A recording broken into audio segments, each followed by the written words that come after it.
السلام عليكم البنات، كنتمنى تكونوا بخير وعلى خير. الصراحه هذا الفيديو ما كنتش معوله عليه، ولكن البارح شفت واحد الحاله اللي خلاتني انني نهضر وندير هذا الفيديو هذا باش نتوما تاخذوا عبره كيما انا خديت عبره وكيما بزاف خداو عبره. البارح كنت داخله الفيسبوك و كنت كنشوف الجديد، كنشوف لي جروب شنو حاطين، كنشوف المهم راكم عارفين بحالي بحالكم. فاش كنت كنقلب لقيت واحد الادمين ديال واحد الجروب حاطه واحد القصه اللي فريمون يعني قصه مؤثره بزاف صراحه، ما نكذبش عليكم اثرت فيا بزاف هذيك القصه اللي شت، وبغيت نبارطاجيها معكم باش حتى نتوما تردوا بالكم وتاخذوا الحذر والحيطه ديالكم من الناس، لانها للاسف ما بقاتش الثقه. انسان ما كتعرفيش راه ما غاديش تقدري تثقي فيه في هذا الزمان هذا.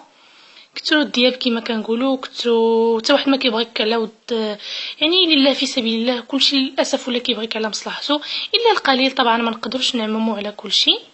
المهم بلا ما نطول عليكم غادي نعاود لكم القصه ديال البنت. ما غاديش نعاود لكم كما قريتها لانها قصه طويله، غادي نعطيكم بالمختصر المفيد. هاد السيده مسكينه كتقول باللي كانت مزوجه صغيره، المهم علينا تزوجات، عطاها ربي وليد مع داك السيد. ملي ولدات واحد كان عند ولدها 3 شهور تقريبا، كانت بغات تمشي للحمام. مشات للحمام، خلات التربيه مع راجلها، خلات ولدها مع راجلها ومشات للحمام. راكم عارفين السيده فاش كتخلي الولد موراها كتغسل بالزربه وتجيب حالها. المهم فاش كانت في الحمام تلاقات مع واحد السيده تما. فاش لقات مع ديك السيده حكات لها ظهرها، نات الاخرى حكات لها حتى هي ظهرها، بقاو مجمعين هضره مني هضره منك. ملي بغاو يخرجوا ناضوا خرجوا بجوجات في نفس الوقت. ناض السيده كانت مسقله هزه الحوايج والسطوله، الاخرى ما كانت هزه والو تقريبا، هزه غير ساكا، هزات معها الحوايج ديالها. وصلت للدار، عرفات دارها فين كاينه، يعني عاوناتها زعما في الثقل. ملي وصلوا للدار صافي هذيك مشات بحالها والاخرى دخلت لدارها. صافي هي هذيك دازت واحد 3 ايام، سمعت الدقان في الباب. ملي مشات تفتح كتلقى بلي ديك السيده اللي كانت معاها في الحمام هي اللي جات عندها. ما عليناش، فتحت لها الباب، سلمت عليها، اهلا لاباس لاباس، استغربات يعني من المجيه ديالها. قلت لها انا كنبيع شي بيجامات وشي كيطماط وجبت لك تشوفي الا بغيتي انت تاخدي. والعجيب في الامر انه كان الثمن ديال ديك السلعه اللي جبت لها كان رخيص بزاف على الاثمنه اللي في السوق. الشيء اللي خلى ان السيده تطمع وعجبها الحال، اي وحده كتبغي الرخا كما كان، واخا تكون لاباس عليها كتبغي الرخا. المهم قلت لها ودي دابا راه ما عنديش الفلوس والراجل ما كاينش. قلت لها معليش غير خدي الكيطماط ولا خدي البيجامه ولا خدي اللي يعجبك حتى نعاود نرجع الفلوس، سهل حالهم حتى تكوني موجداهم ونعاود ناخذهم عليك. زعما بينت لها انها راه تايقه فيها وانها راها انسانه مزيانه وانسان اللي المهم بينت لها انها بنت الناس. المهم السيده خدات عليها بيجامه. ملي جا راجلها جلسها له، قالت له راه شنو وقع راجلها ما عجبوش الحال. قال لها علاش تدصريها وعلاش تجي عندنا للدار وكذا، انت تلقيتي بها غير في الحمام، يعني تبقى زعما علاش تجي تصر علينا وتجي تدق علينا في الباب. المهم السيده قالت له هادشي دابا اللي كاين وراه خديت عليها البيجامه.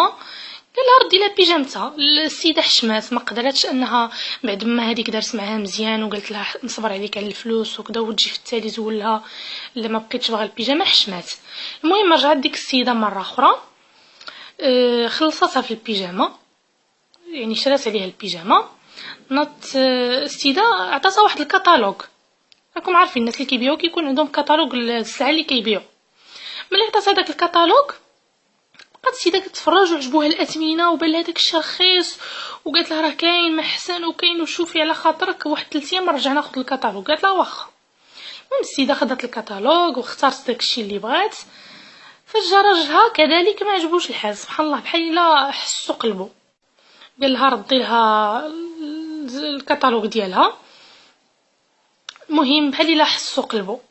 صافي هي ما ملي شافها يعني تقلقات وما عجبهاش الحال، قال لها صافي خدي اللي بغيتي، يعني دار لها خاطرها، واخا هو ما مرتاحش ولكن دار لها خاطرها.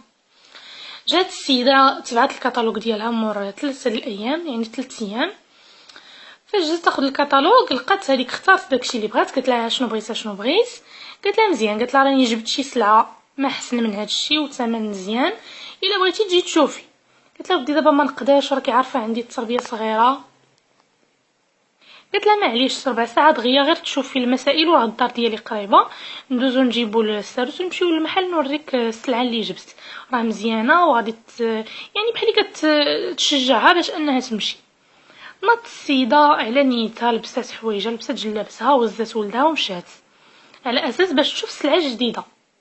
قالت لها السيده يلا معايا للدار نهزو السارود دالمحل راني خليته في الدار. قالت لها واخا. السيده قالت بلي اخر حاجه عقلت عليها هي ملي دخلت ليك الدار.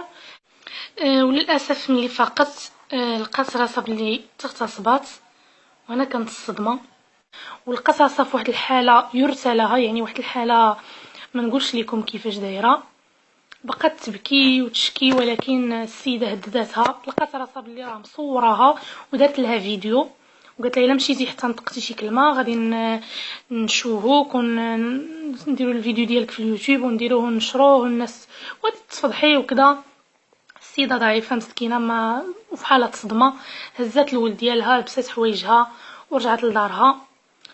المهم بقات كتبكي وراجلها كيقولها مالكي، ما قدرتش انها تواجهه، ما قدرتش تقول له والو حيت عارفه حتى راجل ما يرضى لمرتو داكشي اللي دار ليها. صافي عيات صابره صابره صابره. هو ناض عيط لحبابها قال لها شمال بنتكم شنو واقع لها؟ قالوا له ما فراسنا والو. ناضوا حبابها جاو والبنت قالت لهم ها شنو كاين شنو كاين، وقالت حتى راجلها قالت له شنو كاين شنو كاين. يعني ما قدرتش انها تصبر وما قدرتش انها تخبي داكشي. للاسف الراجل طلقها، خدا لها ولدها. مشى خوها وباها داروا شكايه عند البوليس على حساب ديك السيده. فاش مشاو للدار لقاو بلي ديك الدار خاصه بالدعاره، دار اللي معروفه بالدعاره وبهاد الجرائم هادو. والسيده مسكينه تدمرات حياتها وقالت بلي حاولت تنتحر 2 ديال المرات، لكن للاسف ما قدرتش على حساب ولدها وعلى حساب. المهم ان حياتها تدمرت بسبب غلطه صغيره، بسبب نيتها، بسبب الثقه ديالها في انسانه اللي غريبه عليها. هادشي البنات باش بغيت نبارطاجي معكم هاد القصه باش ما تثقوش. يعني ماشي اي وحده ضحكت لك في الوجه راه باغيه لك الخير، ماشي اي وحده شتيها عاوناتك اولا دات معك ان بليزير صافي دير انها يعني راها باغيه لك الخير اولا انها انسانه مزيانه. هذا ما كان. بغيتكم تردوا بالكم. انا براسي كنوقع في هذا المشكل هذا. كنمشي للحمام ولا كتهضر معايا شي سيده كنجاوبها على نيتي، كنهضر معايا على نيتي، ولكن ربي كيحفظ، ربي هو اللي كيحفظ الحمد لله. وهذا ما كان البنات. كنتمنى القصه تكونوا خديتوا منها العبره وما تثقوش في اي وحده، ونطلبوا الله يحفظنا ويحفظ المسلمات اجمعين. وهذا الشيء اللي نقدر نقول لكم. والسلام عليكم الى فيديو قادم ان شاء الله. مع السلامه.